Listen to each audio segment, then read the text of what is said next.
नमस्कार मित्रों, कैसे हो सभी। मैं हूं आपका दोस्त कृष्ण पूनिया। बात करेंगे आज ताल छापर अभयारण्य के बारे में। तो शुरू करते हैं एक मोटिवेशनल सुविचार के साथ आज का एपिसोड। आज का अपना सुविचार है कि हम किसी से खुशियां मांगे ये हमें मंजूर नहीं। मांगी हुई खुशियों से किसका भला होता है, जो लिखा है तकदीर में वो तो हमें जरूर अदा होता है। तो बात करते हैं मित्रों ताल छापर अभयारण्य के बारे में।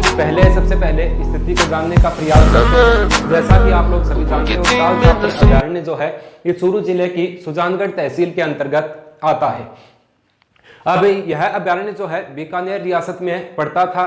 पहले अगर रियासत काल की बात करें तो बीकानेर रियासत के जो भी शासक हुए उनका ये शिकारगाह या आखेड़ क्षेत्र हुआ करता था। बीकानेर के शासक यहाँ पर शिकार के लिए आते थे।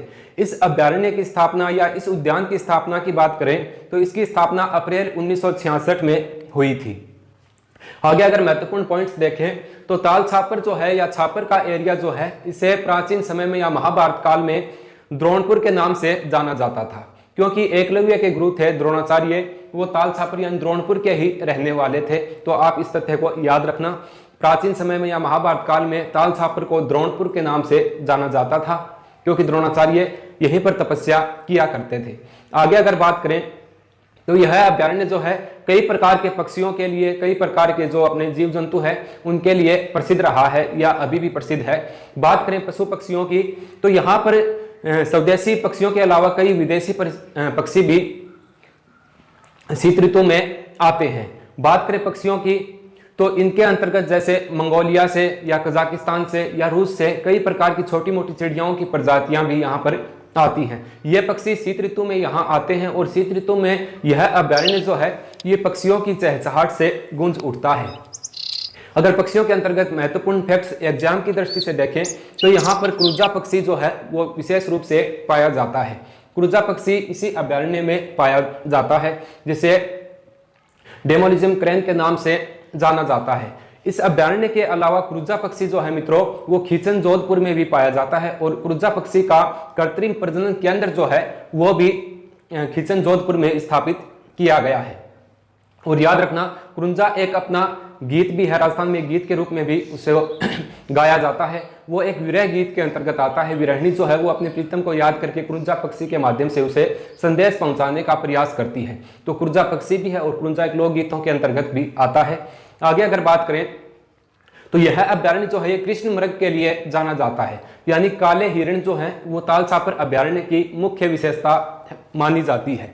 ठीक है भाई, ताल छापर अभयारण्य कृष्ण मृगों के लिए जाना जाता है। वनस्पतियों के अकॉर्डिंग अपने देखें मित्रों तो यहाँ पर एक तो मोथिया घास, मोथिया लिपोडियस घास यहाँ पर पाई जाती है। मोथिया घास जो है ये जो पक्षी विदेशों से पक्षी आते हैं, मंगोलिया से या फिर कजाकिस्तान से या रूस से जो विदेशी प्रवासी चिड़ियाएं आती हैं वो उनका मुख्य खाद्यान्न है, और कृष्ण मृग जो हैं वो भी उस घास को खाते हैं।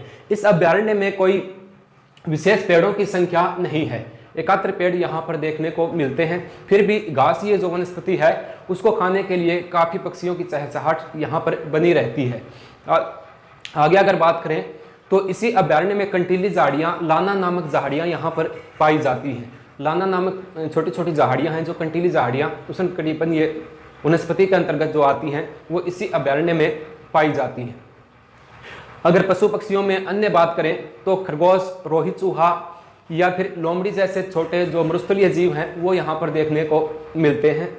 तो ये कुछ महत्वपूर्ण फैक्ट्स थे ताल छापर अभयारण्य के बारे में जो कि मैंने आपको बताने का प्रयास किया है। एक बार पुनः मैं स्क्रीन के साथ साथ पूरा दिखा देता हूँ और उस चीज़ का स्क्रीनशॉट ले लेना। अगर आप इसको बुक में पढ़ोगे या मैं इसको बोर्ड पे करवाने का प्रयास करूँ तो 15 से 20 मिनट एक अभयारण्य में लग जाती हैं। अगर मैं बोल करके और साथ स्क्रीन पे इमेज और लिखा हुआ आपको मिलता है तो ये 3-4 मिनट में वीडियो कंप्लीट हो जाता है और पूरा जो भी महत्वपूर्ण पॉइंट्स बनते हैं वो सभी आपके सामने आ जाते हैं। तो एक बार मैं पुनः सारी बातें दोहरा देता हूँ। यह अभयारण्य जो है इसको प्राचीन समय में द्रोणपुर के नाम से जाना जाता था। ताल छापर अभयारण्य चूरू जिले की सुजानगढ़ तहसील में आता है। कृष्ण मृगों के लिए और क्रूजा पक्षी के लिए यह अभयारण्य जाना जाता है।